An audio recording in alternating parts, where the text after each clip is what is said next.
All right, let's take a look at a couple more finished rooms around the house. In my last video, I showed you how I made this DIY slatted wall feature in this bar area, but I've made some updates since then. These cabinets and drawers didn't have any knobs at all, and it just felt a little plain. I wanted to give them a little bit more character. So I bought some black hardware on Amazon. I got handles and knobs, and I did have to make new holes for everything, just measured carefully, and then installed all the new hardware on both sides. It was looking good, but it didn't take long for me to realize I needed to do the hinges as well, so I bought a bunch of those on Amazon and just swapped them out one by one. It's a little tedious, but I think the result ended up looking really good.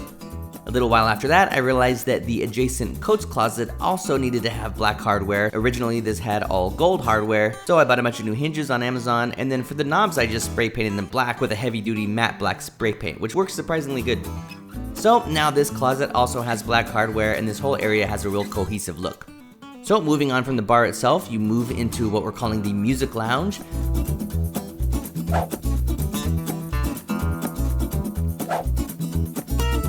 This is a really great space where we can get together and jam, and I can have a lot of my instruments. I was so excited to set up my trusty Korg SV1 and my guitars on a proper guitar rack.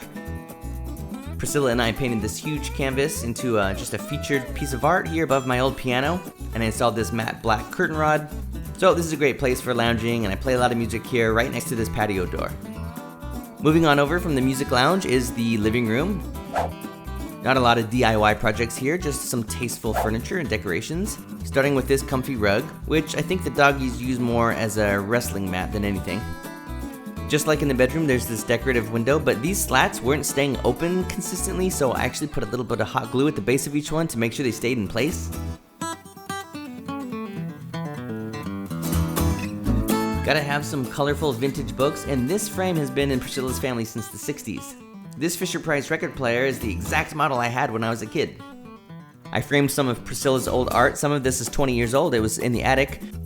And that completes the living room for now. Up next, we've got our little dining area. This gets some lovely natural light in the mornings. This is just off the kitchen, which is really nice. I showed you in a previous video this nice globe pendant light that we installed from Amazon.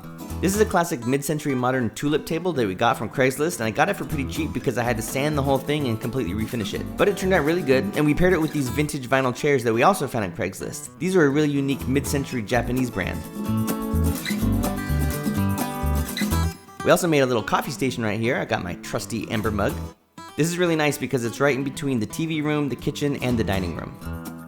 Priscilla's office was next. This is a cute little room that was a variety of colors, and we just wanted to paint it bright white. So for the first time ever, I bought a paint gun. This one is pretty easy to use. It's electric, and it has a variety of spray strengths depending on what projects you're doing. I will say painting a room took a little getting used to, because even though spraying was super fast and easy, and what I planned to do was just paint the bulk of the wall and then go back and do the edges by hand with a brush, what I found was even though I was very careful with covering the floor with plastic and masking tape around the edges, it still somehow managed to creep through the edges, and I was getting overspray everywhere. But luckily, if you catch it fast enough, you can pretty much just wipe it right off with a rag. For decoration, I hung this series of NASA exoplanet art posters created by JPL that Priscilla has worked really closely with over the years. Looks like Pippa approves. Before we moved, I gave this desk a refresh. I had painted this green a long time ago, so I sanded it down, filled the cracks, did a coat of primer, and then used the spray gun to give it a nice new color. There's a special nozzle that works really well for fine jobs like furniture. Eventually, everything was ready for the new office.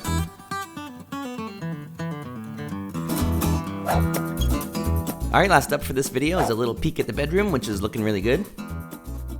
I especially love these lamps that I found on Amazon. They look very mid-century modern, and I can't believe how well the brass and the wood matches the furniture in here.